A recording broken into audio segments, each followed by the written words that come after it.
very glad to host Prime Minister Datuk Sri Anwar Ibrahim and his delegation for the Singapore-Malaysia's Leaders Retreat this morning. I've met Prime Minister Anwar many times since he assumed his position, and of course even more times before that. We are old friends for many years, but this is our first Leaders Retreat together.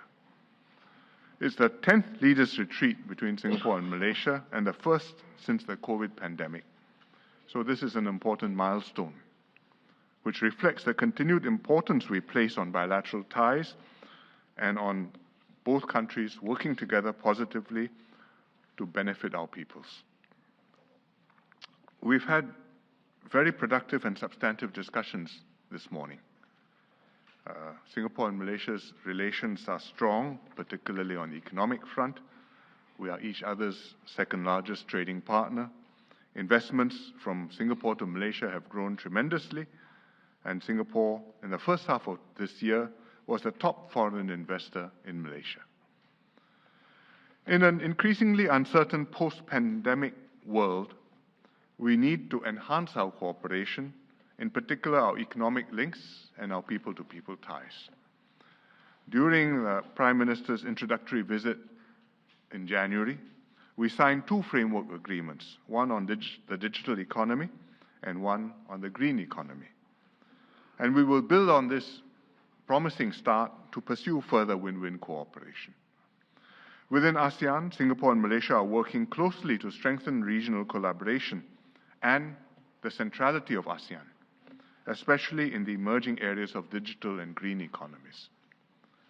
Bilaterally, we have a full agenda of cooperation.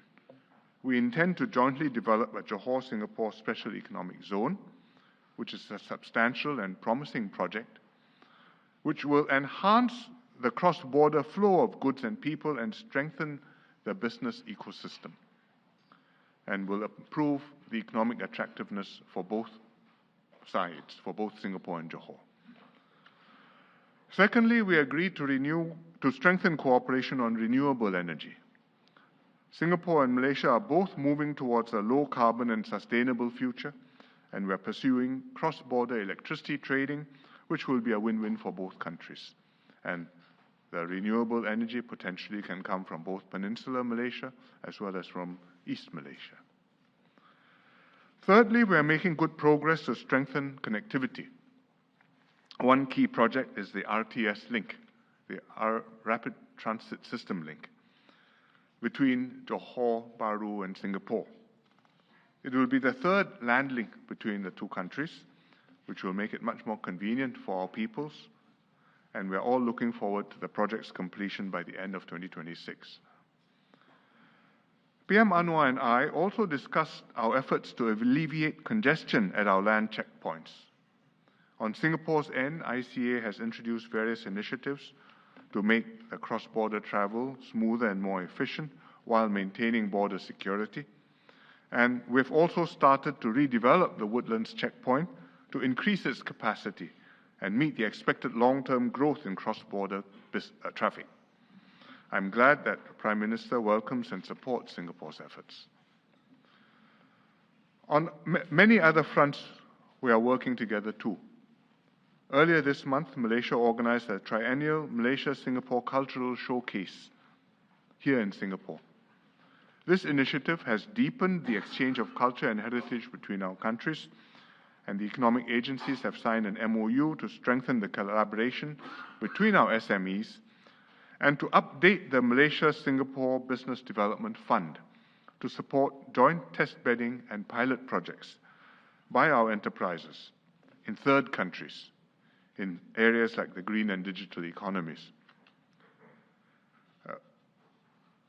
Prime Minister Anwar and I also discussed outstanding bilateral issues, including maritime delimitation, reclamation at Petra Branca, water and airspace.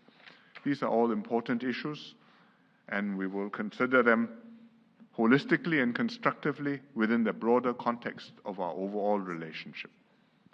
Importantly, they will not be allowed to color and affect this overall relationship or detract from the many positive areas of cooperation between us. I'm confident that the two countries can work out durable and mutually beneficial ways forward on all of these issues. Finally, I thank Prime Minister Anwar for visiting us and look forward to meeting him again soon, including at the 11th Leaders Retreat in Malaysia next year. Thank you. Thank you, Prime Minister. May I now invite His Excellency Datuk Seri Anwar Ibrahim, Prime Minister of Malaysia, to deliver his remarks. Prime Minister, sir. Terima kasih Perdana Menteri Hsien Loong dan Perdana Menteri Premier dan bagi pihak Malaysia saya ucapkan setinggi penghargaan terima kasih kerana layanan istimewa di antara dua negara sahabat dan alhamdulillah kita dapat putuskan beberapa isu yang tergantung sekian lama dengan cara yang lebih akrab sebagai dua negara sahabat yang sangat bergantung di antara satu sama lain. So let me thank Prime Minister Hsien Loong for the candor, the assistance, the friendship shown, and my colleagues will certainly share with me in expressing their gratitude and also appreciation for the fact that many of these issues are able to be resolved amicably or towards the end because of your kind interest and leadership and support to our endeavor.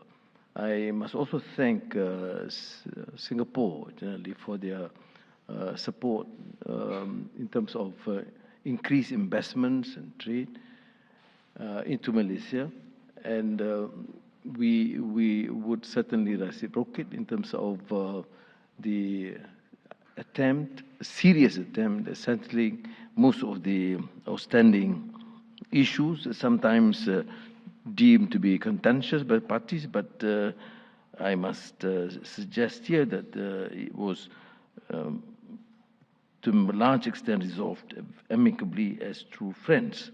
And I wouldn't repeat the issues that mentioned by Prime Minister Hsien Loong because naturally we have discussed this at length quite a number of times.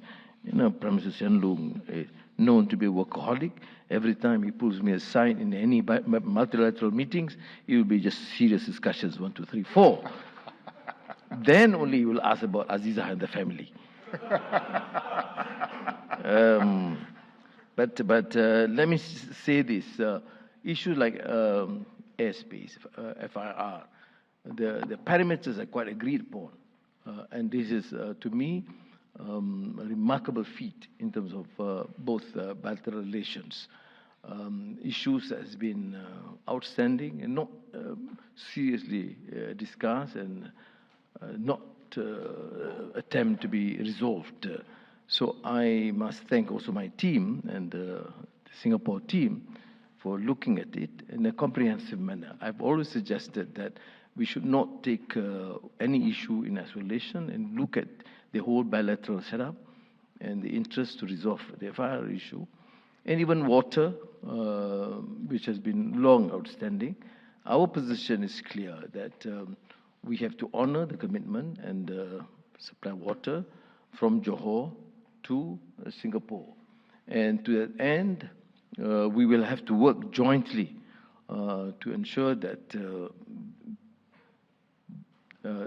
Johor would be able to enhance the capacity through Johor River to supply both for Johor needs, which is also expanding, mati-mati besar here, and for Singapore.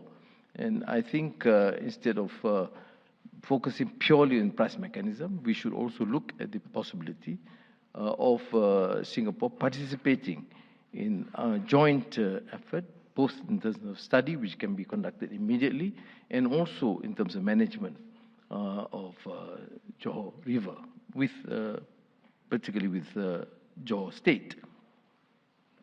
And on the renewable energy, of course, there'll be commitment on the part of Malaysia to supply, because it would be of immense help. That is the reason, one of the reasons why you have increased investments into Malaysia, including data centers being set up, and our commitment to accelerate the proposal by Sarawak to export energy to Indonesia and, in this case, to Singapore, which we have agreed. Now, and on Batu Putih maritime boundary delimitation,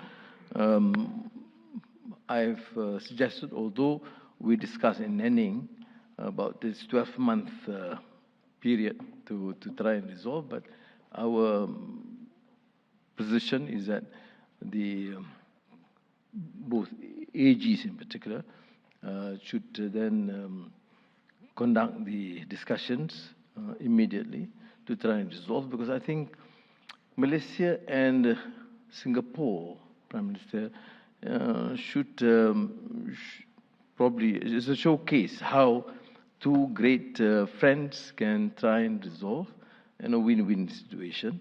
I always, in the lighter mood, joke with Prime Minister Hsien Loong that, you know, other than the dollars and cents, let us view extensively as friends. And I must welcome his position, and even extending beyond that into education, culture. And I think that would give a very good indication to both our people that we are trying and enhance this sort of relations on a strategic basis, as true friends, as a great team. And that's why I'm quite excited with the level of achievement, which is quite unprecedented. I'm not exaggerating, but I think looking at the historical relations between both our countries, historical antecedents, clearly this arrangement, as you can see in the joint statement and also the deliberations, intense discussions that have taken place, and the commitment is unprecedented in terms of enhancing the level of working relations between Malaysia and Singapore. And I must therefore thank you personally, Prime Minister, and also your team. Terima kasih. Thank you.